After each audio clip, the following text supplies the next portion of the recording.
todos, bienvenidos a la que es ya una sesión más de este ciclo de mesas redondas que lleva por título El futuro y reforma de la universidad.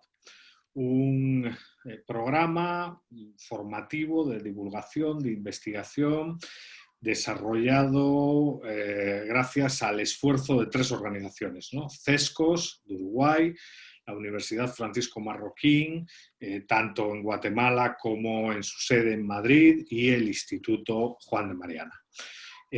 Han sido ya tres las sesiones realizadas y hoy vamos a reflexionar sobre el futuro y reforma de la universidad con dos ponentes de lujo. La verdad es que para mí es un honor presentar y moderar esta sesión, ¿no?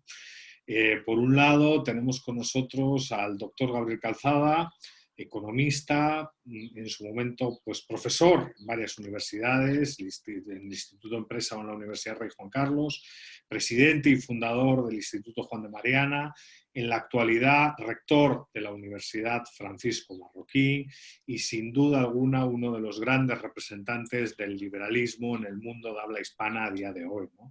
Destacan sus investigaciones sobre la cuestión de las energías renovables en España, por ejemplo, ¿no? Y también tenemos con nosotros a Alejandro Chafuen, también doctor en economía, presidente y CEO de Atlas desde 1991 a 2018, presidente y CEO del Hispanic American Center of Economic Research, miembro del directorio del Groves City College por una década, presidente también de la Philadelphia Society, premio Juan de Mariana y doctor honoris causa en Ciencias Sociales por la Universidad Francisco Marroquín. En la actualidad, Managing Director del Acton Institute, y bueno, el profesor Chafuen ha publicado numerosos trabajos y destaca, al igual que el propio Gabriel Calzada, por sus investigaciones en el campo de la Escuela de Salamanca, de la relación entre la libertad y la Escuela de Salamanca, ¿no? Uno de sus trabajos más famosos es Raíces cristianas de la economía del libre mercado. Con ellos vamos a hablar hoy de ese futuro y de esa reforma tan necesaria de la universidad, ¿no? Para los que nos están viendo, la metodología en este tipo de eventos es bastante sencilla. La idea es que cada ponente exponga durante unos 20-25 minutos y que luego disfrutemos de una media hora, de unos 30-35 minutos para dialogar tanto con los que están aquí en la sala de Zoom como con aquellos que nos ven a través del Facebook Live, ¿no? Así que bienvenidos a todos, espero podamos disfrutar de una hora y media de un fantástico ejercicio académico y le voy a dar en primer lugar la palabra a Gabriel Calzada. Gabriel, bienvenido, como siempre un verdadero honor saludarte y bueno, ya sabes que esta es tu casa, ¿no? Al final yo con Gabriel además tengo una especial relación porque es mi jefe en el Juan de Mariana, es el fundador de la institución a la que tengo el gusto de pertenecer y también el rector de la universidad. Gabriel, bienvenido y muchas gracias por estar aquí, por animarte a participar de este proyecto. Muchas gracias, Eduardo, y muchas gracias a todos. Gracias por organizar esta serie tan interesante sobre cuestiones tan importantes en este momento y en particular en esta ocasión sobre una cuestión que creo que es importantísima de cara a lo que vaya a suceder, a cómo vayamos a reaccionar a esta y a muchas crisis futuras, que es la cuestión de la educación, el futuro de la educación. Yo voy a tratar de ser aún más breve, me comprometo a ser aún más breve de lo que has dicho, porque creo que donde va a estar lo más interesante va a ser en la conversación y cuando ya entremos en detalles. Pero sí me gustaría hacer una serie de reflexiones en torno a la situación en la que se encuentra la educación superior, la situación en la que se encuentran las universidades y lo que yo considero que va a ser, lo que posiblemente sea lo que viene por delante en los próximos años y próximas décadas. Creo que casi sobra comentar que la educación y la educación superior concretamente están viviendo un momento de transición muy importante.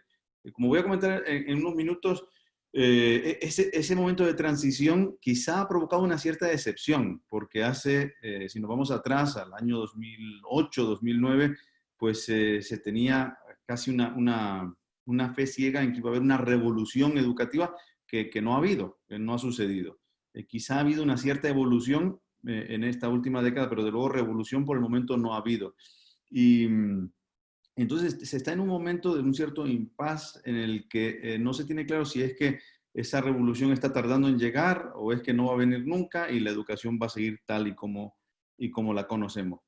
Lo que sí está claro es que ha habido un cambio muy importante que afecta muy de lleno a la educación, y es que uno de los dos motivos, mínimo dos motivos, uno de los dos motivos principales por los que los estudiantes acudían a un centro universitario, un centro de educación superior, era adquirir conocimiento. Y era porque eso eran centros de conocimiento a los que se acercaban pues investigadores, estudiantes, profesores, para ilustrarse. Y ese ha sido el gran cambio que ha sucedido, ¿verdad? Porque de la noche a la mañana, como quien dice, a partir del año 1996, de forma progresiva, ese conocimiento, o gran parte de ese conocimiento, lo tenemos pues a la mano. Hoy en día, hasta en un teléfono, a través de un teléfono podemos, gracias a Internet, acceder a prácticamente todo el conocimiento que queramos acceder. Eso es lo que llevó a pensar que se iba a producir una revolución muy rápida, especialmente en torno entre el año 2005 y el año 2010. Todo el mundo veía a los MOOCs como la gran revolución casi que de un año para otro las universidades iban a quebrar y todo iba a cambiar, iban a desaparecer, cosa que obviamente, como todos sabemos, no ha sucedido. Es más, si nos vamos a la valoración, la cotización de universidades, nos vemos con un fenómeno muy interesante. Y es que vemos a un montón de fondos de capital riesgo que están comprando universidades por precios realmente astronómicos, tanto en Europa como en Estados Unidos. Y por otro lado, vemos a una tipología de universidad que ha estado quebrando. O sea, vemos universidades y campus que quedan vacíos y otras universidades que cobran valor en el mercado. ¿Qué ha sucedido exactamente en este contexto? Yo creo que obviamente esa revolución no ha tenido lugar y no ha tenido lugar por varios factores que me gustaría comentar. Lo cual no significa que no vaya a tener lugar en los próximos años o en las próximas décadas. Creo que se sobredimensionó hasta cierto punto la importancia del conocimiento. El conocimiento no es el único motivo por el que la gente acude a una institución universitaria. La gente desde siempre, y Alejandro luego, pues seguro que lo podemos comentar, porque él de esto sabe mucho, la gente acudía también para adquirir autonomía. O sea, uno de los motivos clave para acudir a una universidad era adquirir autonomía, no solo conocimiento. Y eso sigue siendo hasta cierto punto, y con ciertas matizaciones, y especialmente en los Estados Unidos creo que se podría matizar, donde hay una serie de universidades que son excepcionales y diferentes, pero eso, aunque se ha ido perdiendo algo en los últimos años, sigue siendo así. La gente acude a las universidades para adquirir autonomía, para adquirir capacidad crítica. Y eso ha sido uno de los factores que ha permitido que las universidades, o que ha hecho que las universidades sigan existiendo, a pesar de que tengamos el conocimiento a la mano, que tengamos el Internet, que podamos acceder a muchísimo conocimiento desde nuestras casas, a que podemos ponernos de acuerdo de forma descentralizada, y que uno pensaría, ¿por qué vamos a pagar las cantidades bastante elevadas que se pagan en muchas universidades si en realidad el conocimiento está ahí? Pues bien, la gente sigue pagando, la gente sigue queriendo ir a las universidades, la gente sigue pagando sumas altas de dinero por pasar una serie de años, que va entre 4 y 9 años, a un centro en el que le van a dar conocimiento, sí, que lo podría adquirir de otro modo, sí, posiblemente lo podría adquirir de mejor modo si no fuese a las universidades, es decir, si no siguiese los esquemas en general relativamente rígidos de muchas universidades. Sin embargo, adquieren también una capacidad crítica, unas relaciones y una cierta autonomía, una nueva forma de autonomía que hasta ahora las universidades prueban ser un lugar muy importante para eso. Además, a todo esto se une que las universidades es uno de los pocos lugares donde tenemos la capacidad de colaboración multidisciplinar. Si lo pensamos, en pocos momentos en la vida tenemos un lugar en el que uno pueda experimentar y probar y colaborar con personas que se estén especializando en diferentes ramas del conocimiento. En ese sentido, las universidades siguen siendo únicas. ¿Que eso se puede lograr de manera virtual? Pues hasta cierto punto sí. Pero precisamente lo que estamos viviendo en los últimos meses está probando que es un buen reto el conseguir que determinadas colaboraciones se realicen de forma totalmente descentralizada y virtual. Bueno, ¿cuáles son creo que una pregunta importante es cuáles han sido los impedimentos para que esa revolución, esa descentralización de la educación superior tuviera lugar? Yo creo que han sido básicamente dos. Uno tiene que ver con la innovación. Las universidades tienen que ser más innovadoras o hace falta más innovación para que esa revolución en términos de descentralización y virtualización realmente se tenga lugar. Y la otra es la regulación. Creo que voy a empezar por el primero, la innovación. En el caso de la innovación, creo que en el último libro, en su último libro, Matt Ridley, en How Innovation Works, un excelente libro, salió en Estados Unidos hace un mes aproximadamente, en Inglaterra creo que hace 3 semanas, en el resto de Europa hace 2 semanas, un excelente libro que les recomiendo muchísimo. Creo que Matt Ridley da en el clavo en cuanto a lo que suele ser el patrón de las innovaciones no puntuales, sino sectoriales. Y parece haber recurrentemente un ciclo que va desde una gran esperanza de revolución cuando aparece una primera innovación sectorial, luego una cierta frustración cuando se ve que no suceden los grandes cambios que se esperaba que tuvieran lugar, luego una evolución más silenciosa, incluso en esa primera etapa una serie de quiebras porque esa ilusión llevó pues a valorar mucho, a que subiera mucho la cotización de empresas en esos sectores, una serie de quiebras y luego una evolución silenciosa de esa innovación hasta que se llega a un momento en el que hay pues una posibilidad real de transformar el sector y se producen grandes innovaciones en ese sector. Yo creo que en la educación superior estamos viviendo hasta cierto punto ese ciclo del que nos habla Matt Ridley. Creo que todo lo que entre el año 2005 especialmente y 2010 se hablaba de la revolución inminente que no tuvo lugar, pues tiene mucho que ver con eso. La supervalorización de muchas de estas empresas también tiene que ver con eso. Creo que ahora estamos en un momento, si no fuese por lo que hemos vivido en estos últimos 4 meses, más silencioso en cuanto a la innovación tecnológica en el campo de la educación superior, lo cual no significa que no esté teniendo lugar, que no esté sucediendo y que no vaya a llegar a un punto, a un tipping point, dirían los anglosajones, que permita que se den grandes cambios en la educación superior. Así que yo creo que desde el punto de vista de la innovación se están produciendo innovaciones importantes. Sí, todos nos fijamos en Zoom, nos fijamos en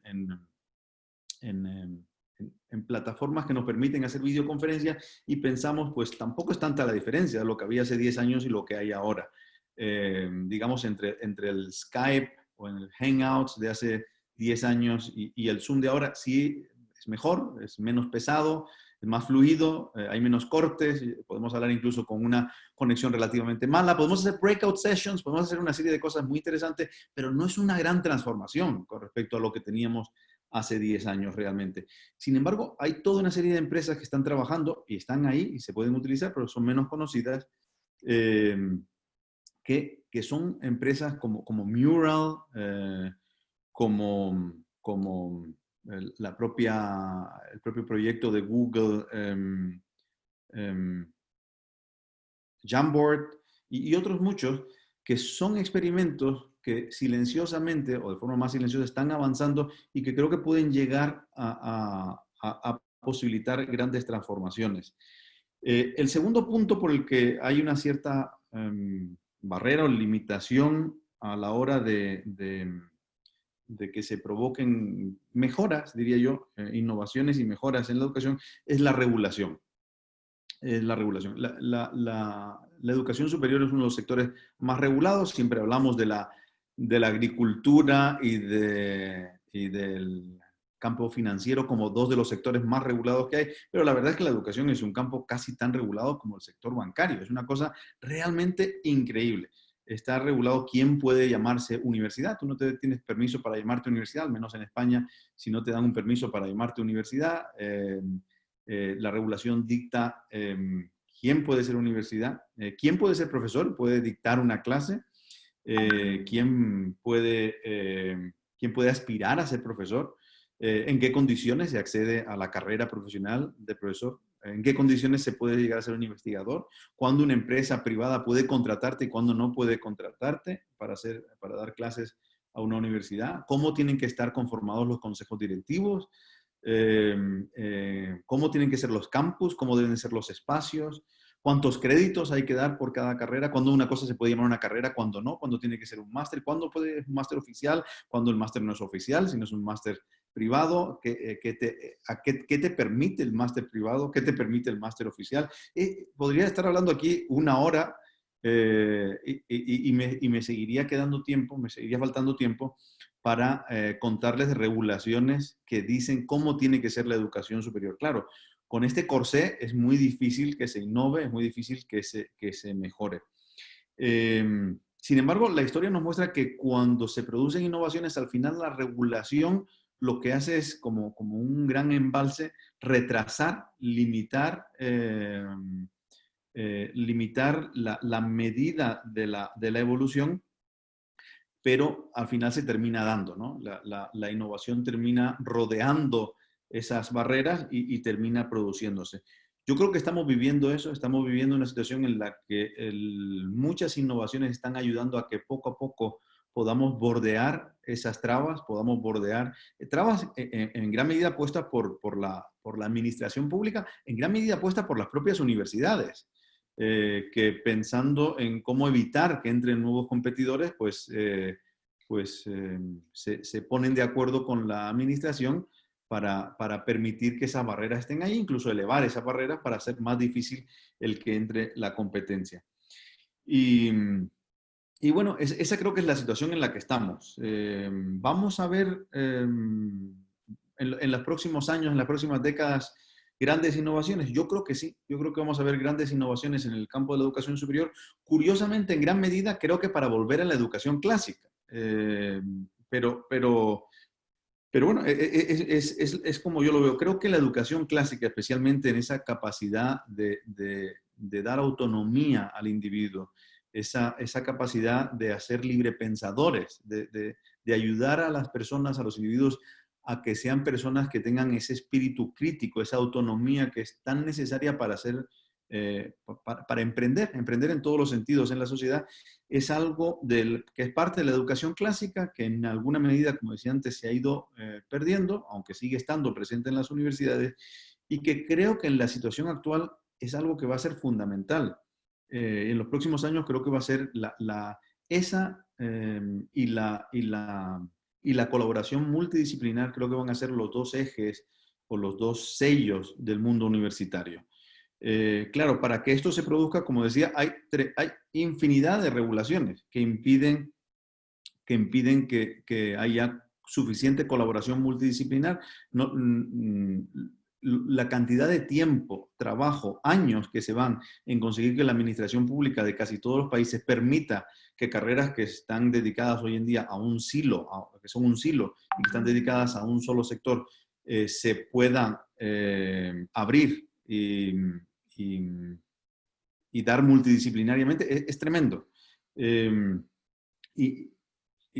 todas esas regulaciones, que no son iguales en todos los países, por ejemplo, en Guatemala, la Universidad Francisco Marroquín, gracias en buena medida al increíble trabajo de Manuel Ayau, convenciendo a los reguladores de que con una regulación que permitiera la autonomía de las universidades y que permitiera que las universidades hicieran de la vida universitaria, de la educación superior, lo que creyeran que era mejor para sus clientes y compitieran entre ellas, logró convencer a los políticos de la época para que la educación superior en Guatemala sea muy libre, tremendamente abierta y competitiva. Pero claro, tenemos a Guatemala en un extremo y tenemos a países, a varios de los países europeos quizá en otro extremo y a Estados Unidos en el medio. Creo que la problemática de Estados Unidos, a todo esto que estoy comentando, se le une una cuestión que es la cuestión que se está viviendo ya desde hace años de las minorías, de lo políticamente correcto y demás, que está afectando a lo que es la búsqueda de la verdad en las universidades, en unas universidades más que en otras. En Grove City College, y seguro que Alex nos hablará luego, es una excepción a lo que se vive en el mundo universitario en Estados Unidos. Y hay 3 o 4 universidades más que diríamos que son grandes excepciones, pero sí está siendo un corsé muy importante también. Y ahí viene a jugar un papel muy importante los trustees. Están llamados a tener un papel muy importante en la revitalización de las universidades en los Estados Unidos y en el mundo entero. Y yo creo que afortunadamente esa figura del trustee, aunque es del fiduciario, aunque es más importante en Estados Unidos que en Europa, también existe en Europa y creo que van a jugar un papel, van a tener que jugar un papel muy importante en esta evolución futura de la universidad. Yo lo que espero ver a 2 décadas vista es que la regulación se va a ir deshaciendo porque la innovación la va a ir haciendo obsoleta. Y poco a poco, como ha ocurrido en otros sectores, el regulador va a ir viendo que la regulación, lejos de hacer los efectos que se pretendía, pues los efectos que va a tener van a ser efectos de que allá donde existe, esas regiones se quedan atrás en el mundo de la educación superior. Y por eso va a haber un efecto competitivo, va a haber una dinámica competitiva en la que los reguladores van a empezar a desregular para permitir que haya inversiones en educación superior en su área, ¿no?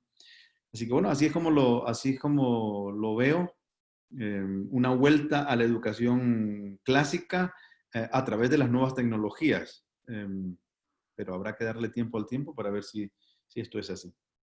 Bueno, pues la verdad es que muchas gracias por tus reflexiones, Gabriel, y sin más dilación, le damos la palabra al profesor Chafuen, del que todos hemos aprendido tanto durante tantos años, ¿no? Con base en su experiencia acumulada, ¿qué ideas presenta para esa reforma de la universidad? Muchas gracias por estar aquí, profesor. Buenas tardes a todos. Conozco a la mayoría y realmente es un gran privilegio compartir este tiempo con ustedes. Y primero, antes que nada, felicitar y recomiendo a los que vean esto, que vean las otras clases o sesiones que se hicieron sobre este tema. La gente que eligió SESCOS y Universidad Francisco Marroquín en Madrid y el Instituto Juan de Mariana, realmente hablaron con mucho conocimiento de causa y abordaron casi todos los temas esenciales que nos pueden ayudar a tratar de dirimir hacia dónde va la universidad. Yo me voy a concentrar en algunos de los temas que se tocaron poco. Les anticipo que Gabriel y yo no nos comunicamos antes, pero mis conclusiones son muy parecidas a las de él. Yo a veces soy famoso por no terminar oraciones, mi mente se mueve muy rápido. Así que voy a empezar con la conclusión, ¿no? Desde ya, yo creo que las universidades no van a desaparecer. Había un optimismo, me acuerdo, hace ya un siglo que empezó el Estado benefactor con fuerza y mis colegas liberales decían el Estado benefactor va a explotar. No, sigue siendo muy, muy fuerte en todo el mundo. Ya es un siglo que está, se ha moderado un poco en Escandinavia, pero sigue siendo enorme y así que vamos a tener que convivir con este Estado benefactor. Pero lo mismo con las universidades. Si descontamos la Academia de Platón, las primeras universidades empezaron antes del siglo XII en Marruecos, la primera, después en Occidente, la Universidad de Bolonia. Y son ya más de 8 siglos donde las universidades han venido cambiando, adaptándose, ¿no? Primero a la imprenta y a la popularización, si se quiere, de la lectura, al cambio, ¿no? De un mundo internacionalizado como en las universidades de la época medieval, a universidades más concentradas en el público local. Así que las universidades van a seguir. La oferta educativa se ampliará enormemente, ¿no? Veremos una competencia y también en muchos casos colusión entre los grandes actores, ¿no? El Estado nacional, en Estados Unidos el Estado provincial, ¿no? Que también tiene universidades que apoyan el sector socializado de la economía, como George Mason University, es una universidad estatal, donantes con agenda, ¿no? Aquí en Estados Unidos el donante quizás más grande, Charles Koch, en el mundo otro donante muy grande es Soros, ¿no? Yo digo, si no fuese por la avanzada edad de ambos, pronosticaría que aquí mismo en Estados Unidos y quizás ya están colaborando en proyectos comunes, especialmente donde van más allá de la economía, donde hay a veces sintonía entre los dos. Además del Estado y los donantes, obviamente los profesores en muchos casos, como los sindicatos de maestros en la educación primaria y secundaria, son un grupo que se defiende prácticamente, un grupo de poder, que les interesa más el estatus de ellos que lo que pasa con los alumnos. No, yo debería haber empezado con el principal determinante de lo que pasa en la educación superior, que son los alumnos, ¿no? Y los padres que pagan por la educación de los alumnos, ¿no? Incluso si van a una universidad estatal, ¿no? Que en muchos países es casi gratis, ¿no? ¿Quién paga por los costos ¿no? de comida, de alojamiento y demás? Así que tenemos que ver, yo creo que es ahí donde tengo más dudas, que no sé cómo va a reaccionar el consumidor de los productos que ofrecen las universidades.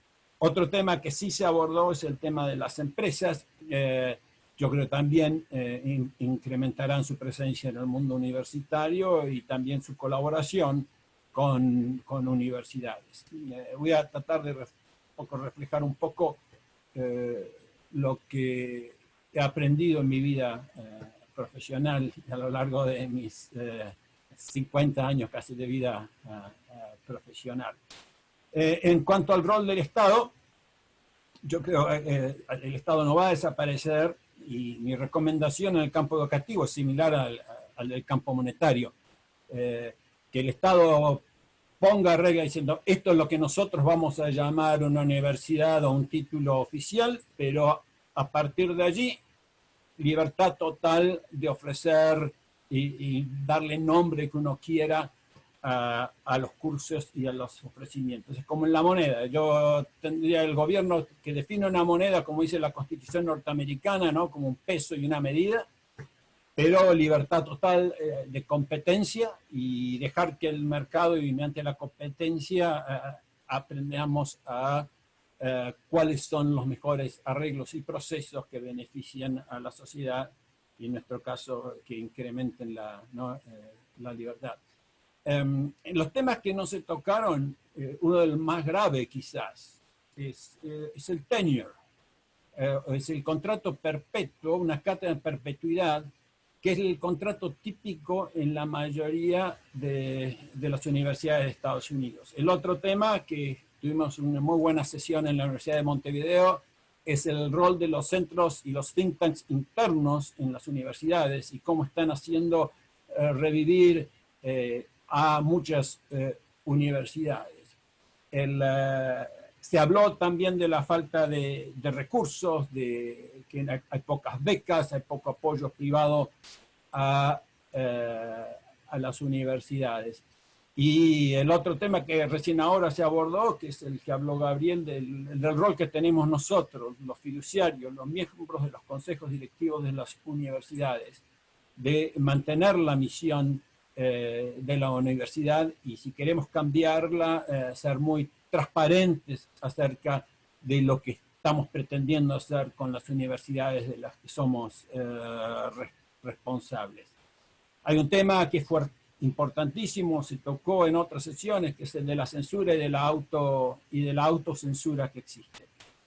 Ahí yo tengo un privilegio con Gabriel, que somos, mi universidad a veces la llaman el Freedom College, ¿no? Grove City College, por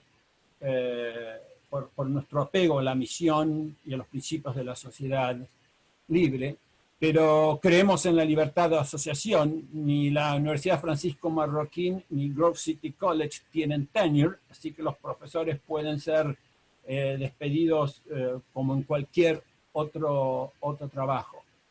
Y traigo esto a colación porque justamente uno de los think tanks, grupos privados más apoyados y dominados por el señor Koch, tiene o tenía, no sé si lo siguen teniendo, un grupo de discusión al que me invitaban, y así, un poco pensando este mismo tema que estamos hablando hoy. Y una donante muy importante, creo que no voy a nombrar el nombre, que ha donado millones a la sociedad libre, básicamente, mira, hicimos todo un estudio y vimos que uno de los problemas estructurales más grandes es este cronismo interno que se produce con el tenure, con profesores que se sienten dueños de la cátedra y que impiden muchos de estos cambios de los que estamos hablando hoy. Y la respuesta fue, no, eso es tabú. Ya confrontamos a muchas universidades porque defendemos la economía libre y los profesores a veces se sienten acorralados. Si encima de eso queremos sacarles el tenure, nadie nos va a escuchar. De vuelta, aquí hay una especie de complicidad y falta de coraje en las otras universidades. Así que un tributo a la Universidad Francisco Marroquín y a sus consejeros por mantener la misma tradición. Porque yo creo que lo que va a pasar... de vuelta, hablé de la censura y la autocensura. Si la censura produce resultados malos, obviamente las universidades van a pagar un costo. Y universidades como la Marroquín o Grove City College, que ofrecen, dicen, esto es lo que vamos a enseñar, ¿no? Y esto es lo que consideramos que es verdad, ¿no? También quizás a veces practicamos nuestra censura, o sea, queremos profesores que en su mayoría participen de la misión de la universidad, y si es un tema de física o de ingeniería, y discrepan con la misión de la universidad, al menos que no tengan presencia pública atacando la misión de la universidad. Pero hay otros, yo creo que hay universidades que son un poco menos, siempre son parte de la cultura, así que vienen influidas por la cultura de lo políticamente correcto. Pero, por ejemplo, la Universidad de Navarra, yo llevo la corbata en la Universidad de Navarra, y muchas universidades que tienen el aval moral de esta prelatura, este sector de la Iglesia Católica, de la prelatura del Opus Dei, esas universidades están subiendo en el ranking, ¿no? En México, en Chile, en Argentina, porque la gente ve como aquí este grupo está mucho menos politizado, tiene ciertas restricciones, quizás en algunos temas no es tan abierto como otros, pero realmente van a tener cierta ventaja comparativa con respecto de ciertas universidades que en ojos de algunos de nosotros no se están transformando más en centros de adoctrinamiento político que en centros que buscan la verdad.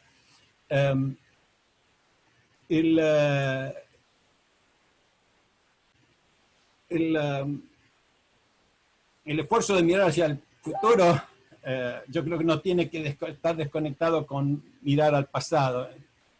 Tanto Gabriel como yo, alguien ya mencionó, aquí Eduardo ya mencionó, esta es la fachada, ¿no? de la Universidad de Salamanca, el tema de la internacionalización de la educación, hacia dónde va a ir. Grove City no es un buen ejemplo. Yo creo que éramos solamente 6, 7 estudiantes extranjeros cuando estudié yo y no hemos mejorado mucho en ese tema.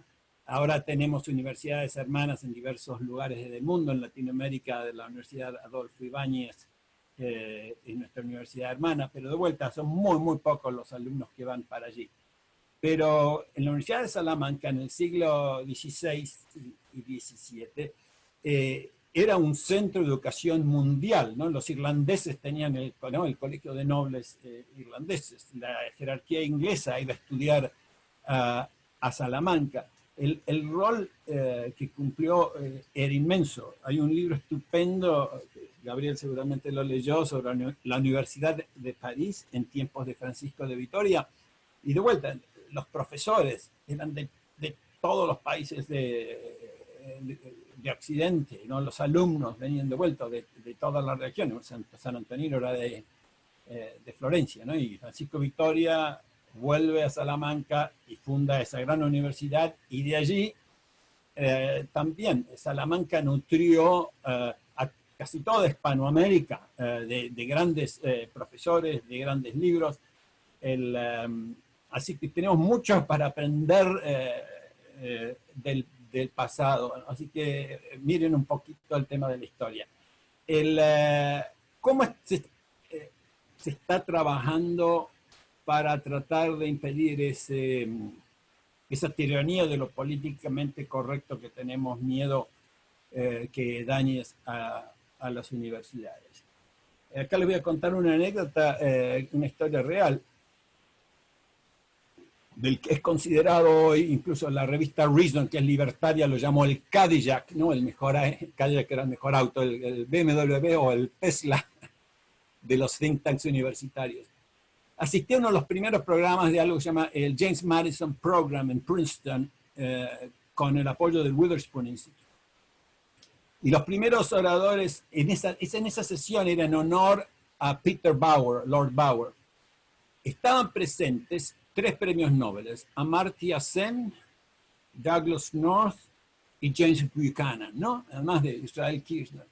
Me siento a comer durante una de las sesiones con un profesor de clásicos y me dice: espero que nadie me vea aquí, porque si me ven no me van a dar tenure, ¿no? Alguien que enseñaba a Aristóteles y Platón, con terror de que lo vean con este grupo de conservadores. Bueno, la cuestión que debido al esfuerzo de Witherspoon, el centro dirigido por Robert George en Princeton, ayudó a cambiar un poco la oferta de Princeton, donantes que venían a nuestro mundo de los think tanks. Yo creo que también el mundo de los think tanks somos responsables, porque mucha gente dejó de donar a las universidades por el sesgo izquierdista y socialista que tenían y donaban a los think tanks, y empezaron a dar libertad a nuestra gente en las universidades. Hay una organización que les sugiero que miren, que se llama el Foundation for Excellence in Higher Education, donde están involucrados la misma gente del Madison Program. Este fue fundado en el año 2012 y tienen programas en más de 12 universidades, las principales, ¿no? Desde Harvard a Oxford, a Princeton, como se llama, Yale, Pennsylvania, donde ayudan a crear centros y dar becas a los mejores alumnos en estos centros internos en las universidades. De vuelta, y van más allá de la economía, ¿no? También tienen centros de medicina, tienen centros de filosofía. Estaba mirando algunos de los becarios.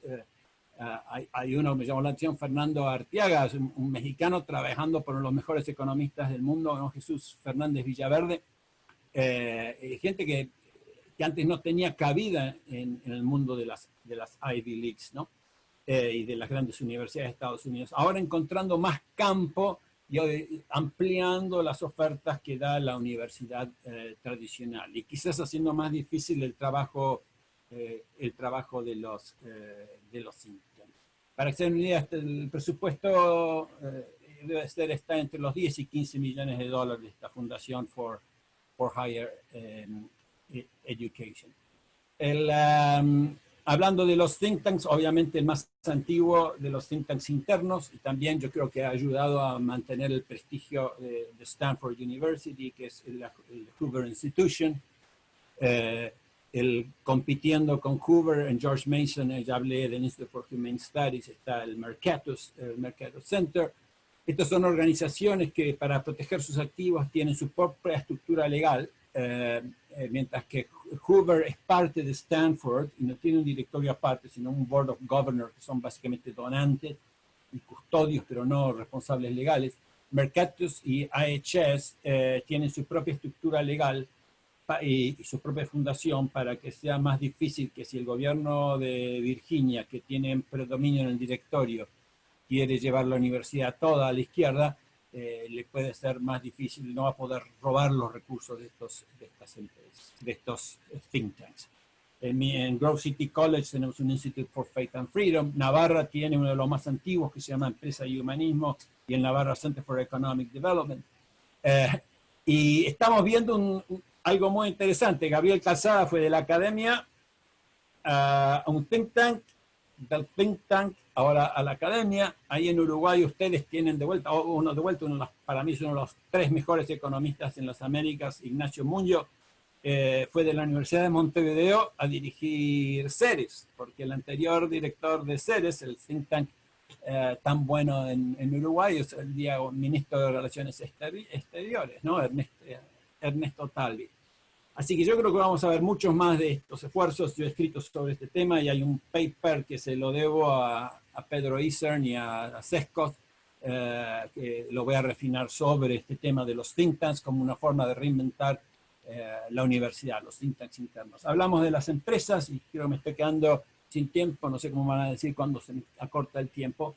En el tema de las empresas, 3 casos, anécdotas. Una vez di una charla en el Korean Aerospace University, me llamó la atención, bueno, una universidad privada, pero los dueños, el control lo tiene Korean Airlines.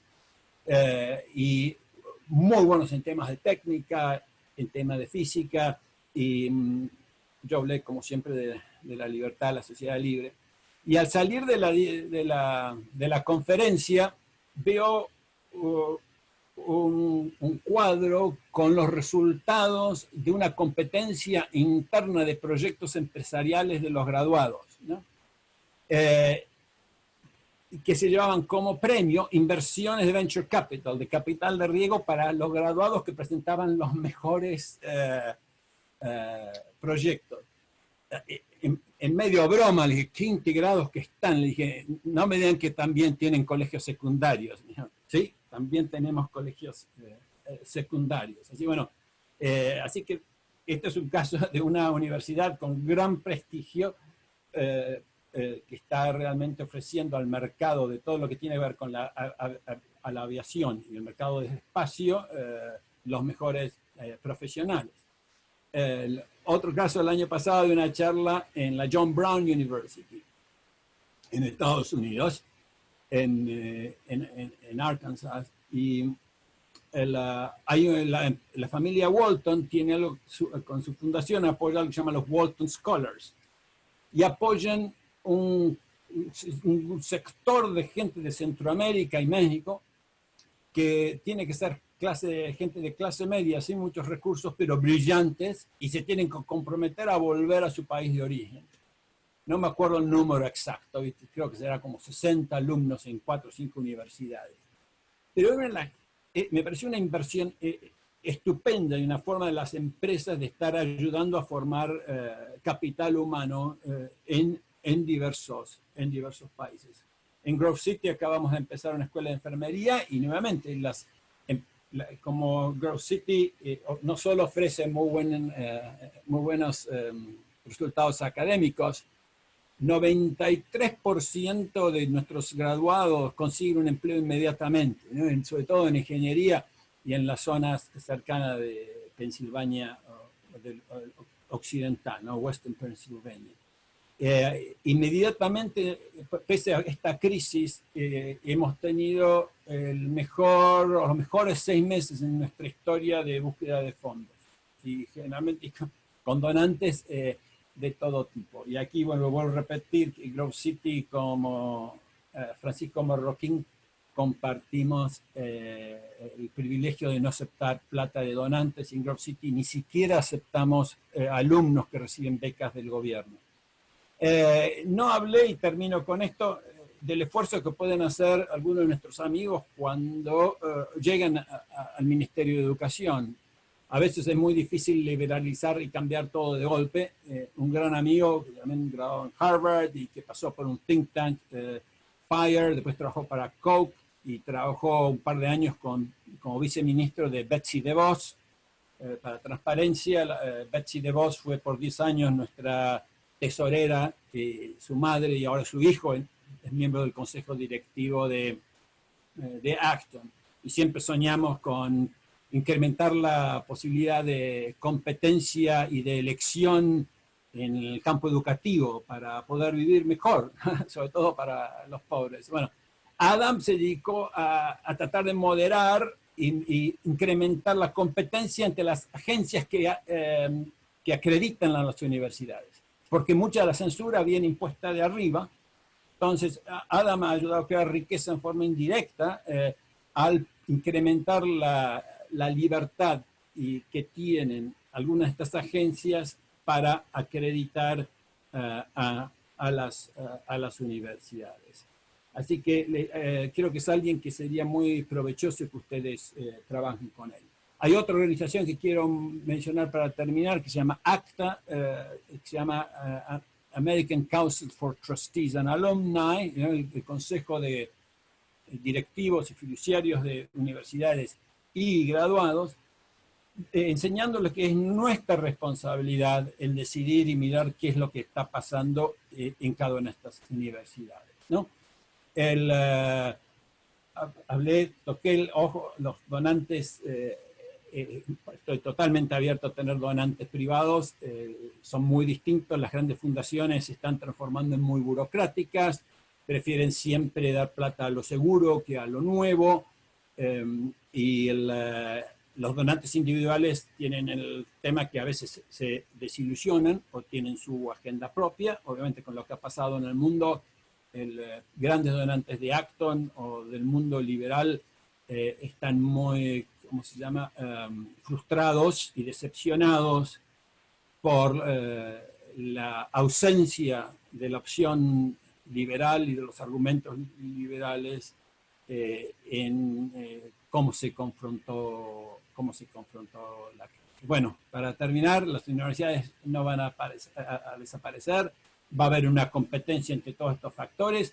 Algo que creo que sería muy positivo es que aparezcan nuevos índices, así como hablé que 93% de nuestros graduados consiguen trabajo inmediatamente, y en el mundo liberal Growth City está sobre representado. Cuando recibí el premio de Juan de Mariana, el presidente de la mujer, el presidente de Philadelphia Society, el presidente de Foundation for Economic Education, el presidente de Institute for Justice, el chairman de State Policy Network, todos eran graduados de nuestro pequeño colegio, pequeña universidad. Así que, bueno, el futuro dependerá de nosotros. Gracias, todos ustedes son unos héroes. Qué lindo estar conectados por medio de Zoom, y a ver si podemos contestar alguna de las preguntas. Pues muchas gracias por ambas intervenciones y por esta intervención. Afortunadamente en la sala contamos con mucha gente, ¿no? Con grandes amigos, ¿no? Está, como decíamos antes de salir al público, digamos, Richard Hobbins, el presidente de CESCOS, María Superville, la vicepresidente, el gran amigo Pedro Isern, que bueno, conspiramos gracias a Liberty Fund para organizar todo esto, que es el director ejecutivo, también Guillermo Betancourt, que es el director de Relaciones Institucionales, Jacobo Ramos, que es la persona que está con nosotros recabando toda la información y que ha hecho un trabajo excelente, Ángelo, bueno, todos grandes amigos, Mauricio, que fue ponente la semana pasada. La idea es abrir el diálogo, abrir el debate y, bueno, generar una discusión sobre este tema que definitivamente creo que para todas las organizaciones involucradas en este proyecto es una prioridad, ¿no? Todo lo que tiene que ver sobre el futuro y la reforma de la universidad. Si no hay, digamos, palabras tomadas, que veo que todavía pues por el chat está inactivo y todavía no veo manitas levantadas, me voy a permitir abrir yo una, ¿no? Y es una pregunta que en realidad le robo a Pedro, el director ejecutivo de CESCOS, porque es una pregunta que Pedro siempre realiza en las dos conferencias que hemos tenido, ¿no? Y es la cuestión de lo políticamente correcto, de la censura y de la autocensura, ¿no? ¿Dónde están los límites ahí, ¿no? Porque muchas veces creo que todos los que estamos presentes en la sala somos defensores de la estructura de derechos y libertades de los individuos y la verdad es que la situación que se está generando, sobre todo en el mundo estadounidense, es muy preocupante, ¿no? La universidad debería de ser un entorno de libertad, debería de ser un entorno de discusión abierta, con educación todo debería ser posible a la hora de discutir en un entorno universitario, porque de lo que se trata es de cruzar ideas, de encontrar la verdad, con mayúscula, ¿no? ¿Cómo salir de ese dilema, ¿no? ¿Cómo reaccionar ante esa tendencia, que sin duda es una tendencia, desde mi punto de vista, terriblemente liberticida, ¿no? Creo que muchos de los que están en la sala compartirán estas ideas, ¿no? ¿Qué opinión tienen ustedes? ¿Y cómo podemos, pues, desde las instituciones comprometidas con la educación y con la libertad, pues tomar un posicionamiento frente a eso, ¿no? Porque muchas veces parece que se necesita una especie de manifiesto, ¿no? Para defender lo que hace unos años pues estaba fuera de toda duda, ¿no? Que en un aula universitaria se pudiese decir lo que uno quisiese decir, tanto desde el lado del estudiante como desde el lado del profesor, ¿no? El otro día, todos lo saben, un liberticida español, Juan Carlos Monedero, un terrorista intelectual, para mí, un social comunista, un peligro público, asesor del gobierno de Bolivia de Evo Morales, asesor de Chávez, decía que la libertad de cátedra pertenece a la sociedad, no pertenece al individuo. Entonces ¿qué opinan alrededor de estas cuestiones que en realidad están poniendo contra las cuerdas incluso el espíritu de la universidad, ¿no? Gabriel, ¿qué opinas al respecto? Muy interesante, muy complejo ese tema, Eduardo. Lo que dice Juan Carlos Monedero, lo que me acabas de contar, que no tenía ni idea que lo había dicho, muy típico de Juan Carlos Monedero. Yo conocí muy bien a Juan Carlos Monedero hace años, cuando participaba en un seminario privado de Ramón Cottarello. Y Juan Carlos Monedero era el discípulo predilecto de Ramón Cottarello, y en esas circunstancias, pues durante un par de años me traté con cierta frecuencia con él, y suena al mismo Juan Carlos Monedero que conocí en su día. Sí, el tema de la libertad de cátedra o de la libertad académica es un tema complejo, porque tal y como se ha ido torciendo el concepto, al final a lo que lleva es a una falta de libertad por parte de las instituciones. Y creo que por parte de las instituciones que imparten o que ofrecen servicios educativos. Entonces, creo que para desenredar el enredo que tenemos hoy en día en esto, hace falta entender que cuando hablamos de libertad y educación, podemos estar hablando de tres niveles diferentes. Podemos estar hablando del nivel de la libertad a la hora de la libertad de alguien, una persona física o una persona jurídica, de entrar y ofrecer servicios. Esa libertad no existe hoy por hoy, y creo que una de las prioridades sería dinamitar esas barreras, y que todo el que quiera montarla, la Constitución española dice que todo el que quiera montar un colegio, una universidad, debería poder montarlo. La realidad es que la regulación que hay hace totalmente inviable ese derecho. Bueno, ese es un nivel de la libertad, el que cuando uno quiera pueda ofrecer un determinado servicio educativo. Hay otro nivel de libertad que es en relación educación y libertad, que es enseñar para la libertad, ¿no? Y esto puede ser a través de los contenidos que uno quiera enseñar para que quienes vienen a educarse entiendan la importancia de la libertad, conozcan la historia de la libertad, conozcan la filosofía de la libertad, etc. Y que la institución tenga la libertad de poder decidir cuál es la orientación que da, y que sea el cliente el que decida: yo tomo esto o tomo lo otro. Yo monto una universidad marxista y el contenido va a ser marxista, o yo monto una universidad cuya misión es, como en el caso, por ejemplo, de la Marroquín o de Grove City College, es una misión ligada a la libertad del individuo, y entonces, pues, los contenidos que voy a dar son no totalmente, pero en su mayoría relacionados con esa misión, ¿no? Y después hay un tercer nivel, que es la relación entre la libertad y la educación a través del formato. No es lo mismo una educación en la que todo te viene dictado, tienes que memorizar y volver a soltarlo unos meses después, y lo que aprendes ahí es casi una obediencia ciega, y quien sale bien es quien simplemente repite y no es crítico. Y hay otros muchos formatos, que son formatos donde lo que se le valora es la capacidad de ser crítico frente a lo que se te presenta, frente a lo que se te pone delante, ¿no? Entonces, son tres niveles muy distintos. Y una institución un lugar, una institución, un país, una sociedad o una universidad pueden puntuar muy bien en un nivel y puntuar muy mal en otro nivel.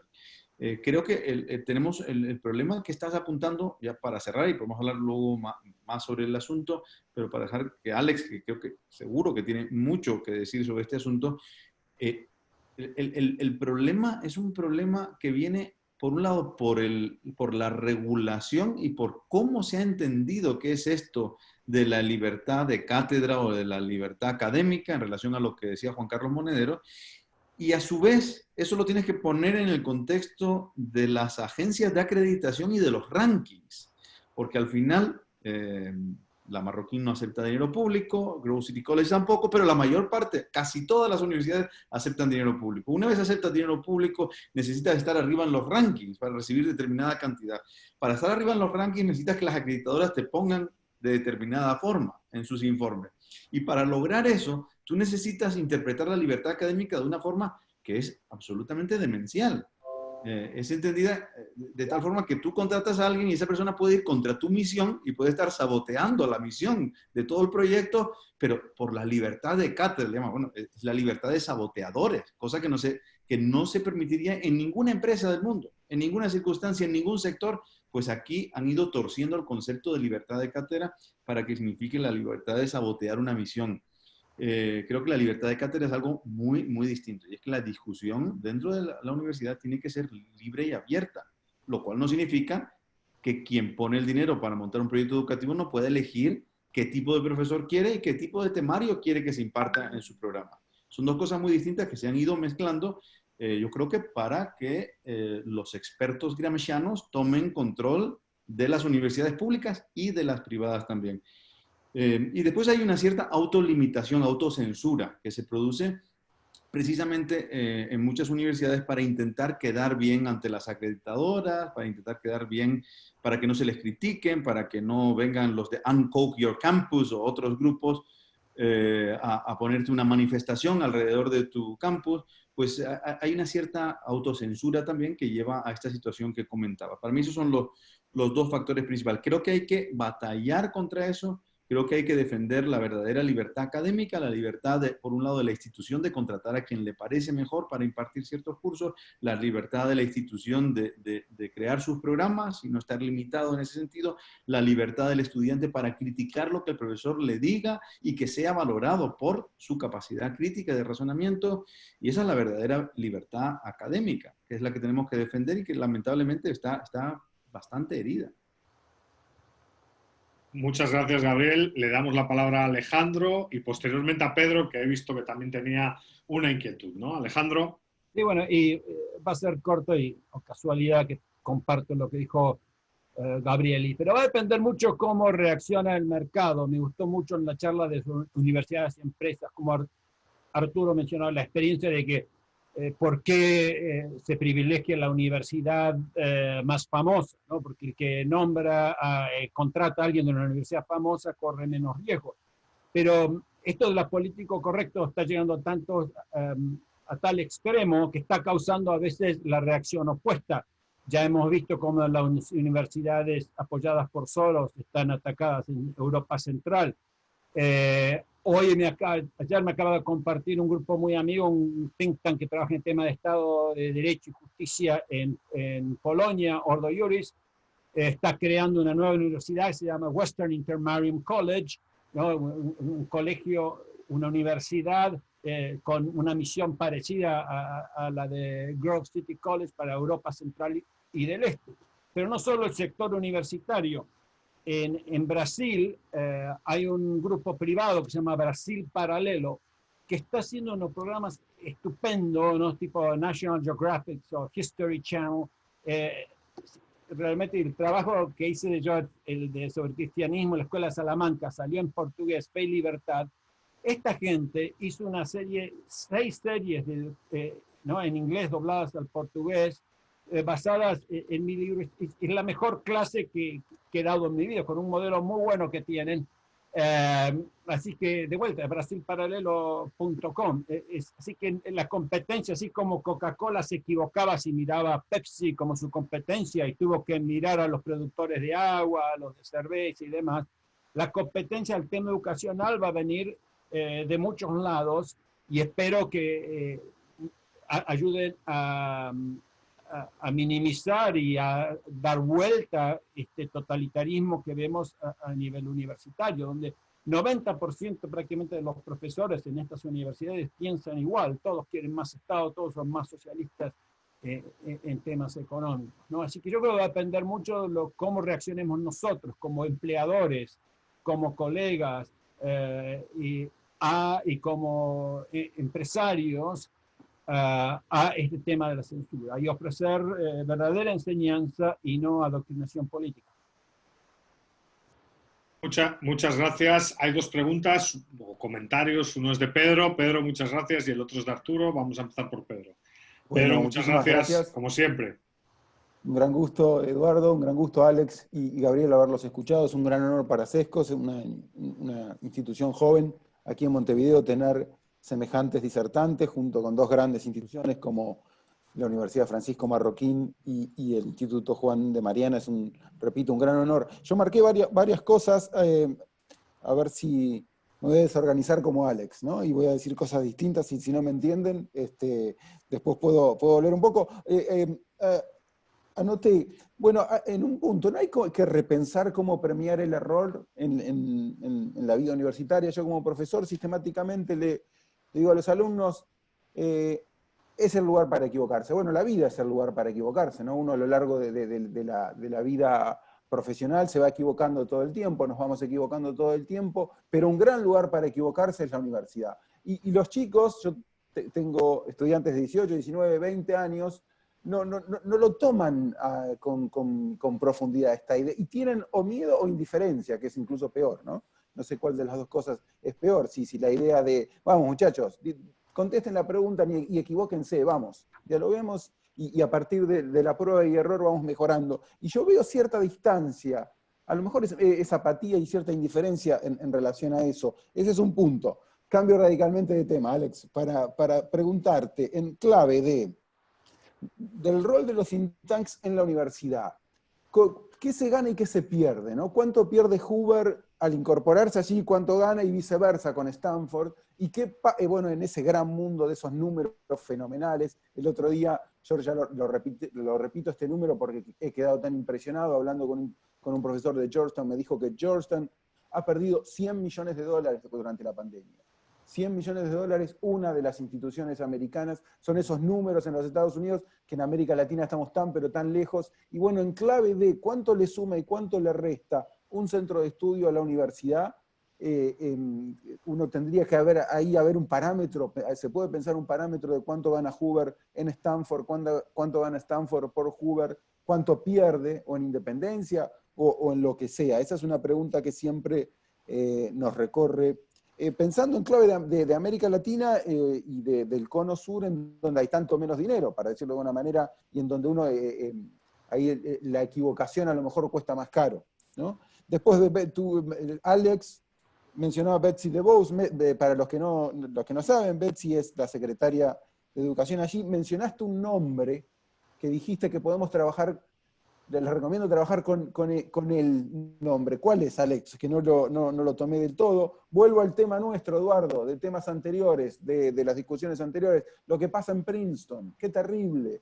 Los que no saben en América Latina, porque a lo mejor parece tan lejos esta cuestión de la identity politics, tan metida y destrozando tanto la capacidad de pensar libremente en la universidad y en la sociedad civil, en el New York Times hoy, que ya ha dejado de ser un diario liberal para hacer algo, no sé cómo calificarlo, al menos cómo calificarlo en una reunión Zoom que queda grabado. Lo que pasa hoy, insisto, en Princeton, donde creo que alrededor de 300 profesores, nada más ni nada menos que de Princeton, firmando una carta para básicamente armar un conjunto de personas, un consejo que va a leer los artículos de los profesores para ver si son lo suficientemente no racistas. Una locura que hemos normalizado. Y mi pregunta era en clave de, creemos que está tan lejos eso, la identity politics, toda cuestión de América Latina, no sé en Europa, que no lo discutimos aquí. Y en verdad, en muy pocos años tomó esa fuerza que ha tomado hoy en los Estados Unidos.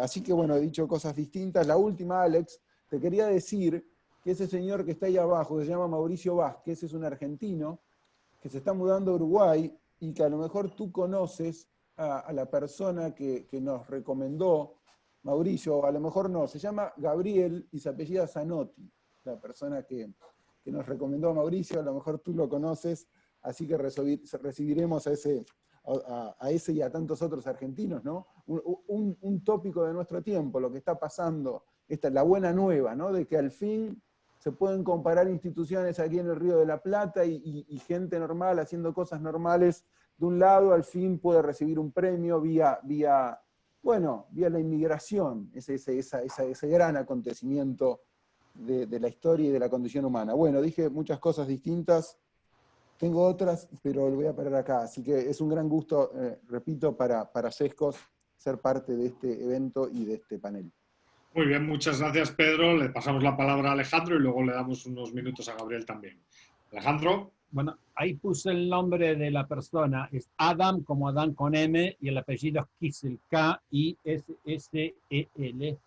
Es confidencial, pero está en un cambio profesional, un nuevo cambio profesional, pero es alguien que creo que es el que más conoce lo que está pasando en este tema en Estados Unidos y fue subsecretario de Educación en tema universitario con Betsy. Gustosamente lo pondré en contacto.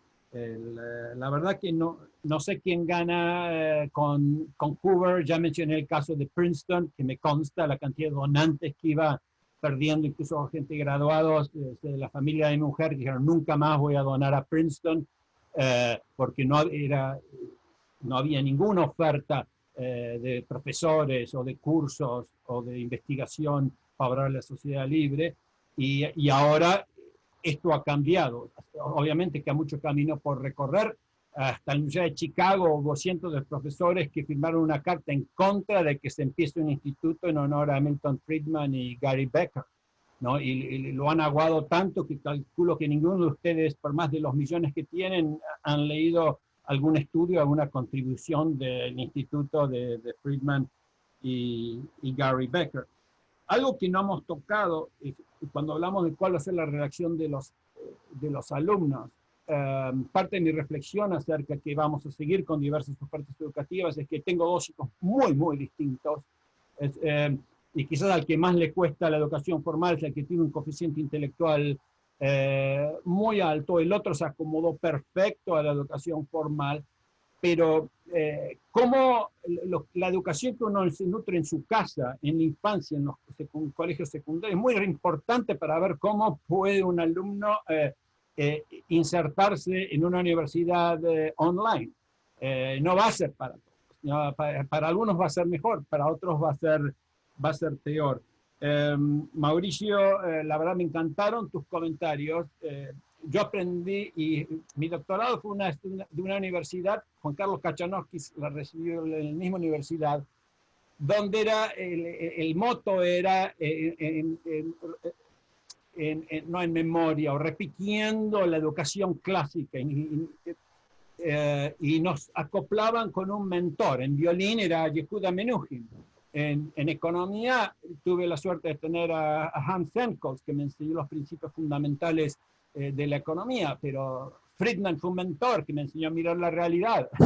Y yo creo que este es un potencial que en el futuro, yo quiero que Acton y otros think tanks hagan lo mismo, que entablemos mentoreos personales con grupos de alumnos a nivel mundial.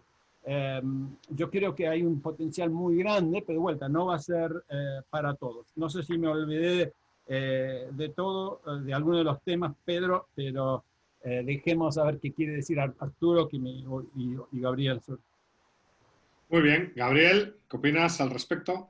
Y sobre el tema de equivocarse, Pedro, el tema ese es fundamental, importantísimo. Creo que la universidad, además de lo que comenté antes, que es un lugar en el que es muy especial porque te encuentras a muchas personas que están al alcance de la mano, que están trabajando en nichos, ¿no? En general, en la vida, en la sociedad, el contactar con esas personas que están en otros nichos se vuelve complicado. Se vuelve complicado, la vida se va volviendo compleja y el estar colaborando con personas que están trabajando en otros nichos es algo que solo ocurre en determinadas empresas que tienen sus departamentos dedicados precisamente a eso, a juntar a gente muy especializada para meterlos en un mismo lugar y que colaboren. Es algo raro. Son pocas las empresas que hacen eso. Hay que invertir mucho para hacerlo, pero en la universidad se da de forma natural. Yo creo que eso en gran medida es lo que ha hecho que las universidades sigan existiendo y va a hacer que sigan existiendo por mucho tiempo. Bien,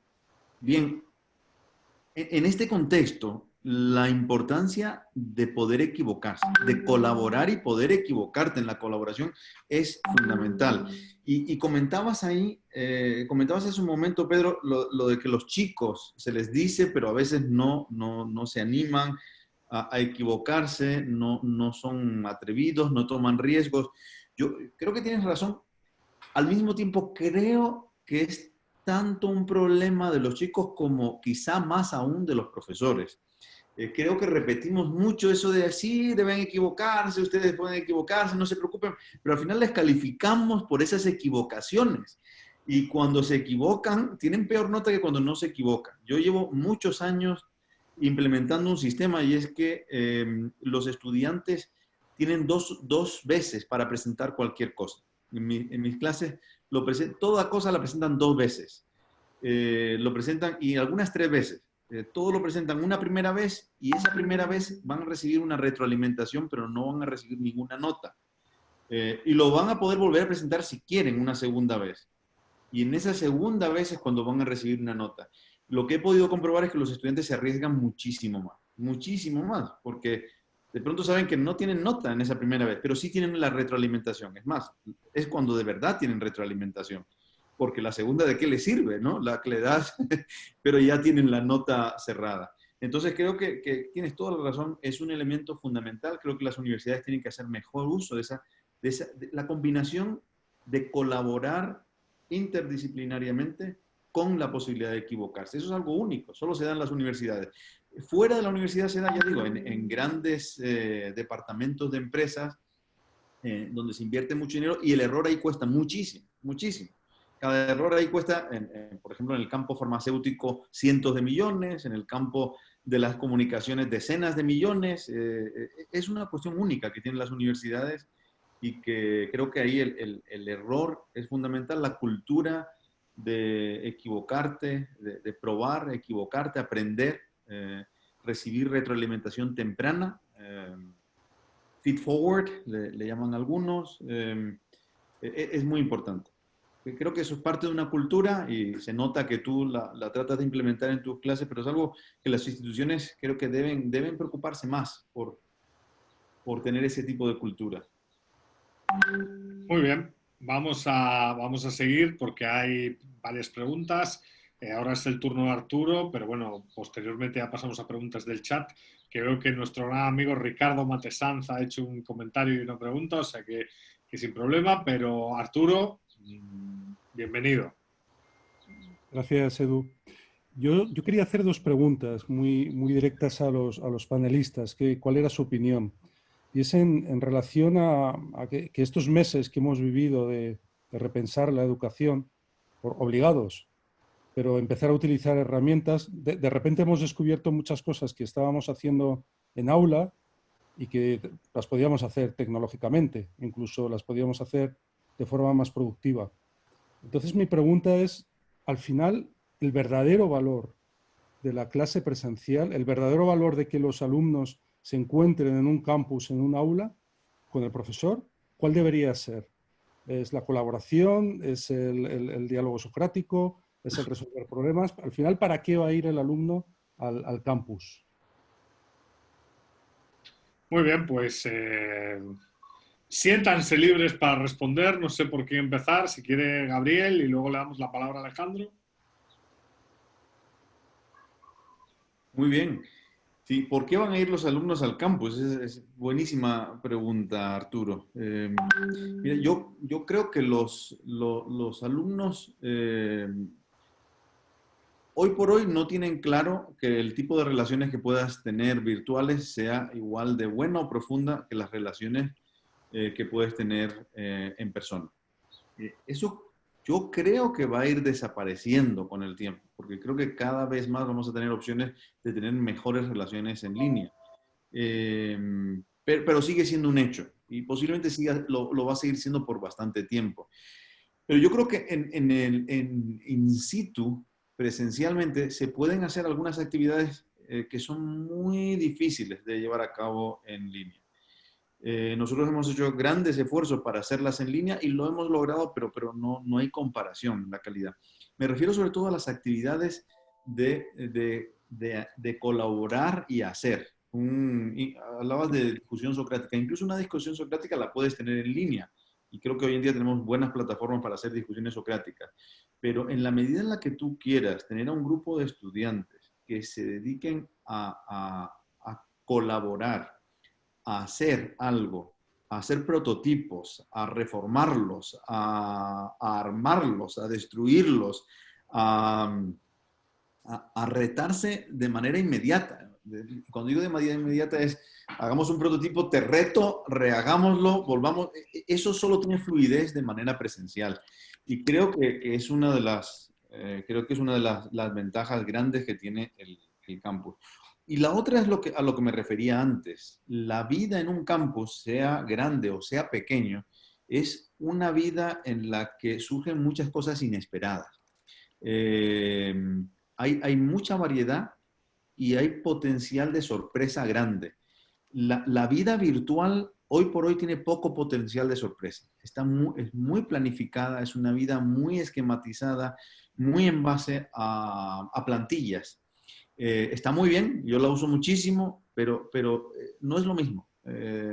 Trabajar en base a plantillas no sirve para lo mismo. Trabajar en base a plantillas que trabajar en base a sorpresa, a potencial de sorpresa, a tener a personas con bagajes muy diversos con los que colaboras, tanto en proyectos que estaban previstos como en oportunidades que surgen. Entonces creo que la vida en el campus tiene muchos años por delante, en la medida en la que las universidades lo utilicen para este tipo de cosas, para colaborar, para tener proyectos, para retarse, como estábamos comentando. Muy bien. Alejandro, no sé si tienes algún comentario. Simplemente muy corto. Yo por 2 años di curso en línea en esta escuela que tenía en Suiza, Juan Carlos Kachanowski, y era extenuante porque uno no podía, no veía realmente me cansaba mucho más dar eso que con esta nueva plataforma. Yo recomendaría que básicamente que haya cada vez contacto, tiene que haber contacto personal, nunca va a ser lo mismo. Incluso en estas relaciones de mentoreo que menciono, yo creo que de vez en cuando se tendrían que juntar en Acton Institute o en la universidad, porque si no, al menos yo creo que con mi psicología y creo que con la psicología de muchos alumnos, nunca será igual. Podemos aprender mucho, pero va a haber que complementar todo lo que aprendemos utilizando todos estos medios con el trato personal de calidad, que es el que nos ayudó a formar a nosotros. Calculo que todos ustedes han sido influenciados por grandes profesores y mentores. Bueno, pues son ya y 20, quedan, la verdad, 10 minutos y hay varias preguntas en el chat. Hoy está muy animada la sesión. Y como les decía, teníamos a Ricardo Matesanz y también está viendo, pues le enviamos un saludo también a Mónica Río Nevado, que es la decana de la Facultad de Ciencias Económicas de la Universidad Francisco Marroquín, ¿no? Preguntan, y son preguntas interesantes, les voy a leer una por una. La de Ricardo es: ¿creen que las universidades eventualmente, además o en vez de educar, pasen a certificar, titular conocimientos? Esa es una pregunta. Y la otra pregunta de Mónica, y luego ya pasamos a una última. La pregunta de Mónica, para responder a las dos a la vez, si quieren, es, bueno, además de que nos felicita por la organización de la actividad, ¿cómo buscaría cada uno de ustedes influir en el cambio urgente en el mundo educativo, ¿no? O sea, la innovación, ¿por dónde debe de ir la innovación? Y dice Mónica, más allá de nuestras instituciones, que son ejemplares en ese sentido, ¿no? Pero ¿por dónde debería de ir la innovación? Yo añadiría la pregunta de Mónica, y con base en las exposiciones que han hecho, ¿es la desregulación la mayor de las innovaciones para la revolución en la universidad? ¿Es la defensa de la desregulación la mayor de las innovaciones? ¿Qué les parece?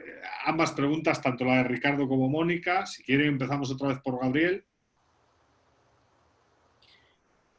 Bien, certificar conocimientos. Sí, creo que las universidades han resistido a este nicho de mercado por el miedo a que entrar en ese nicho de mercado pudiese afectar y disminuir los ingresos en el mercado principal. Este es el típico dilema que tiene cualquier empresa en un momento de cierta disrupción como el que estamos viviendo en el sector educativo. Creo que está empezando a haber universidades que lo hacen y creo que cada vez va a haber más. Y lo van a tener que hacer más que nada por la competencia desde fuera, ¿no? Porque en la medida en la que más estudiantes se presenten ante sus posibles empleadores con una serie de certificados y las universidades no entran también en ese juego, pues pueden ver en los próximos años que se va a ver mermando la cantidad y sobre todo la calidad de estudiantes que le puedan llegar. Entonces creo que sí va a haber algo de eso, creo que ya está habiendo movimientos en esa dirección, creo que todo este asunto, y por eso han entrado las grandes empresas a ver cómo ofrecerle a las universidades certificaciones. Stanford está trabajando un proyecto muy interesante para certificaciones, no solo para ellos, sino para todas las universidades a través de blockchain. Sé que sí está habiendo mucho movimiento en esta línea, aunque todavía no se están viendo grandes resultados. Y sobre la otra cuestión, ¿cómo influir? Yo creo que, y lo ligo a lo que estabas diciendo yo, antes de que dijese lo que dijiste, Eduardo, escribí aquí dinamitar. Yo creo que lo más importante para poder innovar, hay capacidad innovadora, hay gente brillante, hay muchísima gente buena en el mundo educativo, con ganas de hacer cosas, de probar, de hacer cosas nuevas, de mejorar, pero el corsé regulador es muy, muy grande en este momento. Y creo que dinamitar esa regulación sería lo más importante que se podría hacer. En Guatemala tuvimos la suerte de que un Musso Ayao, Manuel Ayao, realmente consiguió dinamitar esa regulación de manera pacífica y silenciosa. Y con esto me refiero a conseguir que las diferentes facciones, las diferentes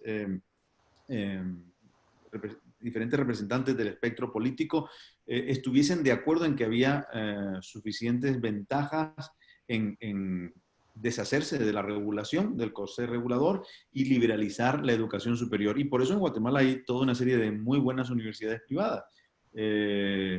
Entonces, creo que es algo muy importante, creo que ese ejemplo tiene que salir fuera y creo que se puede mostrar, igual que muchos índices muestran cómo según tienes una regulación mejor o peor, las cosas van mejor o peor en un sector, podríamos mostrar cómo en la medida en la que tienes mejor regulación o menos regulación o una situación más desregulada, hay mejores universidades y más innovación en esos países y menos en las que tienes un corsé regulador más asfixiante.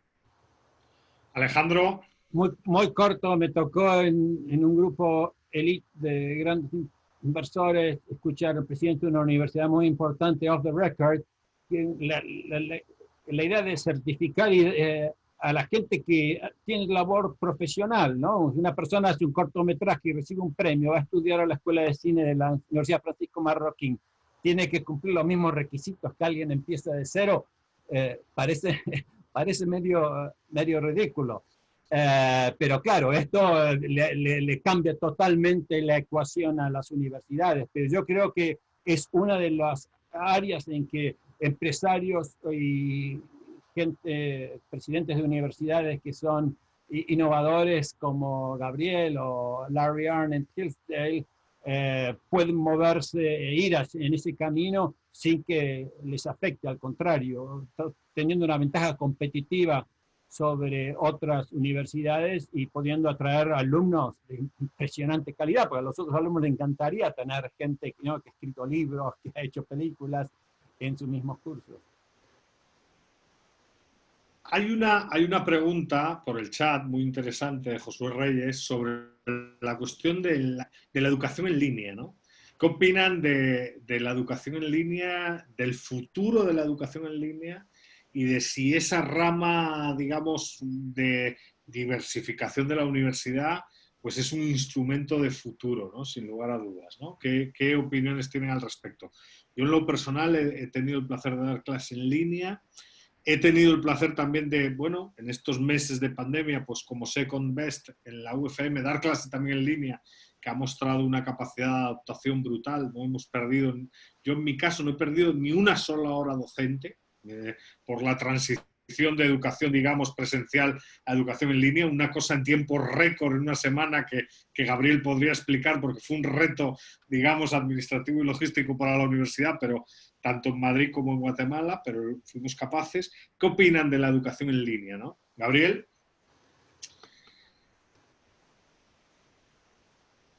Y la educación en línea, creo que es importantísima la educación en línea. Creo que es una oportunidad que se ha abierto desde hace ya años y que para muchos estudiantes es una gran esperanza, para otros muchos estudiantes es una gran ayuda adicional y para un buen grupo de estudiantes es una realidad actualmente que le está permitiendo tener una educación mejor que la que hubiesen tenido sin la existencia de educación en línea. Esto no significa que para todos los estudiantes sea igual de bueno, creo que Alex se refería a esto antes, no todos los estudiantes lo hacen mejor en línea, igual que no todos lo hacen mejor presencialmente. Hay estudiantes a los que les va mejor.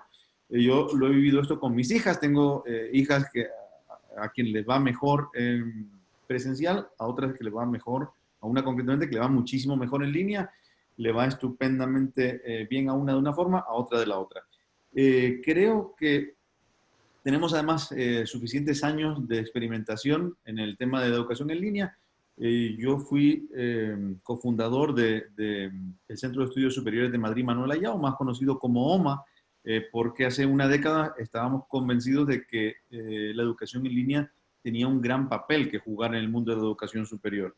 Y creo que eso se ha ido confirmando. Eso sí, tenemos que tener mucho cuidado y ver que hay otro proyecto muy interesante que comenzó también por esa fecha, quizá incluso antes, el de Juan Carlos Kachanowski, al que se refería Alex antes. Creo que tenemos una diversidad de proyectos que se pusieron en marcha ya hace una década y que podemos mirar atrás y ver qué funciona mejor, qué peor. Hay proyectos realmente impresionantes de cómo han mejorado, cómo han evolucionado. A mí uno de los que más me gusta es el High School de Stanford, que es en línea, es espectacular, de una calidad asombrosa, de una interactividad impresionante y creo que no es la solución para todos los estudiantes, pero sí es una gran puerta de oportunidad y de esperanza para muchísimos estudiantes, para tener educación de muy alta calidad a precios más bajos que lo que tendría de manera presencial. Claro, esto hay que juntarlo con la contestación a la pregunta anterior, y es que la presencialidad tiene una serie de ventajas, y por eso Stanford lo que hace es que 2 veces al año tienes que ir a verte ahí. Aunque sea en línea, 2 veces al año tienes que ir a Stanford y tener una serie de encuentros para suplir lo que le falta a la educación en línea. Alejandro, reflexiones finales sobre este tema. Yo estoy, muy contento en cierta forma porque Grove City College, fundado en 1876, es la institución más conservadora que conozco. No tengo nada contra conservar las tradiciones que funcionan, pero nos estábamos moviendo muy despacio en este campo y esto nos ha obligado a meternos de lleno en ofrecer productos en línea. Pero hay otro tema que habló muy bien Arturo al hablar de las universidades, la educación formal, es todo el contacto social y las redes económicas, sociales y políticas que traen los alumnos que van a estas universidades, a todo tipo de universidades, pero en Princeton, en Harvard, cuando uno contrata gente que viene de allí, uno sabe que está contratando todo un entorno. En Grove City, aparte tenemos el récord casi de gente que consigue empleo inmediatamente. Tenemos otra cosa que es el colegio donde más gente conoce a su esposa. O sea, casi una enorme cantidad de alumnos va allá y termina conociendo gente afín. Yo soy uno de esos casos. Era un alumno graduado, así que soy bastante mayor que mi mujer, pero hay todo un tema social, económico, que viene de décadas en cada una de estas universidades, que uno sabe, fue a la Universidad de Dallas, tal cosa, fue a esta tal universidad, esta persona me puede ser útil en tal campo. Y eso no lo da la educación en línea, eso solo lo da la educación y el trato personal, compartiendo tiempo con los profesores, con los otros alumnos, con los exalumnos y demás. Pues ya siendo las 8:31 aquí en España, allá en Uruguay, si no estoy equivocado, las 3:31, ¿no? Todo está dicho. Ojalá pudiésemos seguir con el debate, pero hemos cumplido con la hora y media del ejercicio. No sé si hay alguien, Pedro, que quiere dedicar unas palabras de cierre, pero por mi parte, nada más. Ha sido un verdadero honor. Muchas gracias a los del otro lado del charco y muchas gracias por su asistencia. Pedro, te doy el micro. Muchas gracias. Ha sido un verdadero placer. Gracias. Ha sido un gran honor para Sescos. Te agradezco mucho, Eduardo y Arturo, por vuestro trabajo, particularmente a Guillermo Betancourt, también, que ha hecho un gran trabajo en la formación de estas 4 ideas. Jacobo, allí, que ha tenido otro gran rol, y a todos, así que simplemente para agradecerles el gran trabajo, repito, a Arturo, a Eduardo, a Guillermo y a Jacobo, y agradecerles particularmente a Alex y a Gabriel, que ha sido un gran honor y un gran lujo escucharlos. Así que estamos en contacto y esperemos que esta ocasión se repita a la brevedad. Un gran abrazo desde Montevideo. Seguimos en contacto. Y a los que son de Pueblo de Mar, que Gabriel me imagino que por Canarios de Pueblo de Mar también, hoy es el Día de la Virgen del Carmen. Es una fiesta muy seria para todos los que somos de mar, realmente seria, o sea que feliz Día del Carmen para todos. Muchas gracias por estar aquí y hasta la próxima, que seguro que habrá muchas más aventuras. Muchas gracias.